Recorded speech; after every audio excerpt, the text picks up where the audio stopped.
الخطبة الأولى خطبة أران أون لسفر ونند ليورو ويتين دون صبر دو بارا. الحمد لله يتوري ودني الله الذي خلق آدم تقود باب آدم من تين إمر دي لوبال وسواه وفندن دي مو قسم ذريته وسندي كدوني جرية مكة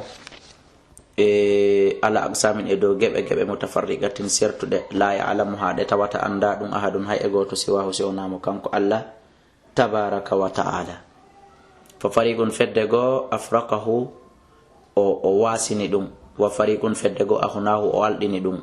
yo Allah wadan jiyaabe be o aldini ben min e dhurriyaangon e ono wonbe lan jettade ben amin. Wa fariqun fedego abadahu o woddintini be e mojjere makko den e aljanna makko. Wa fariqun fedego adnahu o banniti be yo Allah wadan jiyaabe e mabbe min e dhurriyaangon e ono jonbe lan jettade ben. Wa fariqun fedego man ahu o daybe. Wa fariqun fedego atahu o kebe. Wa fariqun fedego amatahu o wari dum. wa fariqun fedde go ahya o wurni dum yalla wadan jeyabe neminabe okkorabe wurnabe be min e modon. wa fariqun fedde go asadahu o malni. wa fariqun fedde go asbahu o malkisini. ahmadu do yetta mo subhanahu wa ta'ala hamdan yettore la bulugha nde tawata hattirgal alana hewtode alana limun taw hattirde mudum. wa ashkuruhu mi do jarna mo shukra abdin jarnande jiyaado talaba dabbo mi rabbi morde ka jom makko ridahu yarlu e makko. واشهد ان لا اله الا الله وحده لا شريك له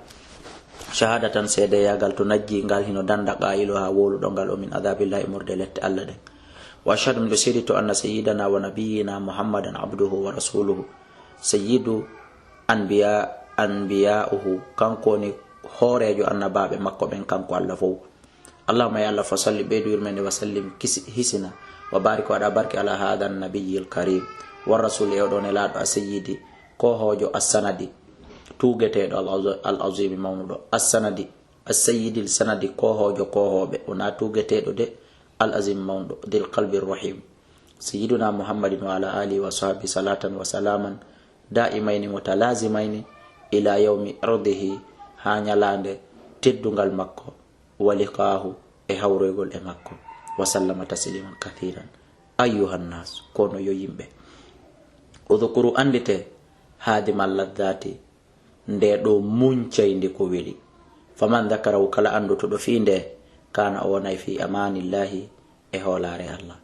wala tatma'u wa tanjino fi hadi dunya e odo aduna bil igabati nyibugol lo watan wadu ka haqqille mon on nyarlitay fiha e der o aduna. fal baqa o heddagol fiha e o aduna mustahilun ko impossible wata wonde. wala yabqa heddota ko aduna e goto illa Allah. wa'alamu ande anna nabiyakum no annabajo mon alayhi salatu wassalam min Allah ko iwrudo ko Allah tabaraka wa ta'ala. lamma qarubatuma de battuno rahiluhu hirndugol makko hota ka Allah wadanatu batti minhu e makko alwafatu mayde nde nazala jippino alayhi e makko malakul maut o do wietedo malakul maut malaikajo waro fa qara'a babahu o konki dambugal nelado ngal wanadahu o battimo fa qala wi de laado maki manil bab kombon ka dambugal ya fatima ko ya fatima. fa qalat nene fatima maki zairun ya abata wona ay hunde yo baba wona hunde woni do ko tum feƴƴude ko hendundu. fa qala wi hal ta'rifinahu a zairun ko wiyete kon zair. fa qala ne laado maki hal ta'rifinahu est ce que hida andi non dum. fa qalat ya abati kayo baba la wallahi mi anda.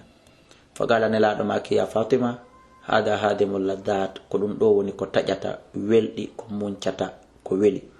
wa mufarriqul jamaati ko sendendirta jamaaji non. wa muyattimul banin wal banati ko wadata al yatima bibbe worbe rewbe ko dum woni don. faftahi lahul baba uddita mo dambugal ngal ko yobi do. fala hawla wala quwwata illa billah. fa fatahat lahul bab nene fatima udditani mo dambugal ngal fa sami'at onani sawtahu hito makko ngo. ولا تراه كونو علامه يد يقول لهم السلام عليكم يا اهل بيت النبوه والرساله والجاه jam e kisi e mo ono yo yimbe annabako e nelankaku e jahu. fa qala rasulullah sallallahu alaihi wasallam jabo wa alayka salam wa rahmatullahi ya akhi ya azrail kayo musiddo kayo azrail aji itani e arlan zairan hida jurolan abidan ka aru tamugol lan wonki kimbidinillah e dunga e Allah wala en hetti dowto ka nelaɗo landi ɗon nene Fatima hiɗa andi ko boni hiɗen andi qalat nene Fatima hiɗen andi jaabi o zairun ko arɗo tun juuragol mani ya abataw kayo baba en fami ka ko ɗum nelaɗo landi moɗo a jiitani arlan zairan fi juuragol lan am qabidan ka ko tamgol wonki anki bidinillah fa qala inni ma zurtu ahadan mi juuraki hay e goto qabla ko kadi ma ya habibi koyo giɗan fi daril hayati e gurdam e galle gurdam bimana nde mi aral mi hiwri goɗɗo ka aduna ɗo mi ari wo ko tamgol wonkimo min mi hiwrike goɗɗo mi juurike goɗɗo wala hara walakin skoni umirtu mi yamirama an akuna bika nde mi wonata e ma shafiqan yurmeteɗo ma yurminoma waɗowo ma doy wa alayka no fawi ma raufan wa alayka e nde mi wonata e dow ma kadi raufan hinnotoɗo mo fa in qulta sa wi'i aqbid tamu gabatto mi tama bi amrillah yamirore Allah wa in qulta li sa wi'ani lan irji hutu raja'atu mi hote fanzur daru an horema mada tara kon ɗum yiwɗa fa qala on sumati nelaɗo make billahi e sabu inde Allah den alayka hino fayma la taqbidu wata tamu ruhu an on hatta ya'tiya akhi jibril ha jibril ala min indi mawla oy waka giɗo makko on kala tabaraka wa taala aina taraktahu konto accuɗama qala wi taraktuhu mi accimo fi samai ka sama yu'azzihi fi ruhika ko ɗum woni hino muññintinde mo ton fi ruhu ma o malaikatullahi malaikaɓe Allah ɓen fof no huuɓimo hino muññintinde mo fama tamma timmali kalamuhu kongol makko ngol illa wal amin jibril so wona oɗo hoolaɗo wiyeteɗo jibril gaɗa tawta o hewti gaylan o wiya muhammadu rabbuka yukri'uka salam kayyo muhammadu jomi ma no hiwroma ɓoylando sitanala wa yaqulu laka himo yetoma anta rasuluhu ko anelaɗo makko wa mustafahu ka suɓaɗo makko fa in shi'ta sa yiɗi yuakhirka o nettinante lajal mangal kama akhara nuhan wano nettinari annabi nuhu nabiyallahi annabajo Allah duuɓi wulure fa qala yiwa ma ba'd kon ɗum no wonata ɓaawo ɗum kon ɗum woni ɓaawo ton hada wama ba'da hada kon ɗoni ɓaawo ɗum ɗon no ya jibril kayo jibril si woni o nettinani lan duuɓi wulure haray kon ɗum wonata ɓaawo ton qala jibril jaabi antal Allah toujours ko nde hawroyta e Allah sa wuri duuɓi wulure duuɓi guluje temedere ɓawti ɗum ko ya maayo fa inda dhalika ako ɗon qala o maki ya akhi azrail kayo akhi am musidɗo an azrail uqsimu alayka billahi mi woniranima inde Allah nde aqbid ruhi tamuru an on waran faqad balagha al umur muntaha mi andi gurdam an ɗan hewti ka hattirde majjam fa inda dhalika ako ontuma ala jaruha sharifa ƴewti ruhu makko tedduɗo on alaja ƴawi ruhu makko a sharifata tedduɗo on hatta wasalat ha o hewto ila rukubatay ka koppi makko fa qala wima alladina yo Allah wattida e ɓen anama allahu ɓe Allah nemini walamma wasalat tumande ruhu on hewtuno ila surratihi ka wuddu makko qala inni wa anna maraddana ila Allah ruttorde amen nden kaka Allah walamma wasalat ila surratihi ɓa ruhu makko on hewti ka ɓernde qala wi inna lillahi menen ko Allah jeemen walamma wasalat tumande hewtuno ruhu on ila hulqumihi ka dande makko saraha o siiki sarhatan siikande qala yo wakarba e musendi e tampere am fa qalat fatima nene fatima mi maki wakarba e tampere am min baba ala karbika e hoore tampere ma al yawma hande ya abata e tampere woni e hoore maɗa baba hande fa anaqaha on sumatinelaɗo nunnimo famalat imamatahu ko ɗum woni o yiltidiri metelol makko ngol wa qudiya nahbuhu o focci leggal dande makko ngal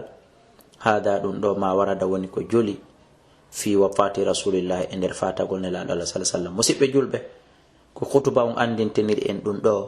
ko fiyo en hulu Allah sinelaɗo ma yona enen derata al yawma hande yahiqqu lil uyun hino tabitana wonande gite ɗen hino hanani gite ɗen an tadma ande ɗe wullata walil qulubi no hanani ɓerɗe ɗen an takhsha ande ɗe yankinoto ala firaqi e dow sertugol khayri khalqillahi ɓurɗo moƴƴude tagu Allah mo watta ɓola hule Allah haqqa tagu wawno hana hulirede an imamu o joɗoɗa jonde seeɗare immoɗa adda hutuba ma ɗimmo on o hadisa ɗo. Alhadis oɗo hadis ja'ani jibril arilan fagalani ya muhammad ishma shi'ita wuru kala ko falaɗa fa innaka mayitun andu ɗo ka mayo sa suɓike wurgol duuɓi temedere sa suɓike wurgol duuɓi wulure sakkitorde ma ko mayde. wahbib ma shi'ita yiɗu kala ko falaɗa fa innaka mufariquhu ko asertowo e muɗum ɗo. wa amal hu ma shi'ita kala ko falaɗa fa innaka mujziyun bihi ko a yoɓeteɗo ɗum. wa anhu ƴettama e makko kanko toujours ne laaɗo annahu no kanko qala o maki hayati gurda an ɗan khairul lakum ko moƴƴere wonande o huwa mamati mayde anden kadi toujours khairul lakum ko moƴƴere wonande o. turadu alayya weɓitama yan amalukum golleli mon ɗi fa in wajadtu simi tawi khairan koko moƴƴi hamattullaha mi yetta Allah wa in wajadtu simi tawi ghayra dhalika koko wori ɗum bi mana na ko moƴƴi istaghfar lakum torano on Allah yafuye fi Allah tabaraka ta'ala yafo. kono min muhammad e jungo mon ko ganyan tumpirde ala mi wuri hakkunde mon mi nafay on mi maayi mi surra mi iwi hakkunde mon mi waray on. haray ko ɗo hutuba ɗimmo on kadi gasi jippoɗa julna jama on julde raɓɗunde hawrunde hakkindinde ko alda e raɓɓinɗingol pottu ko alda e juutingol. wallahu a'ala wa a'lamu.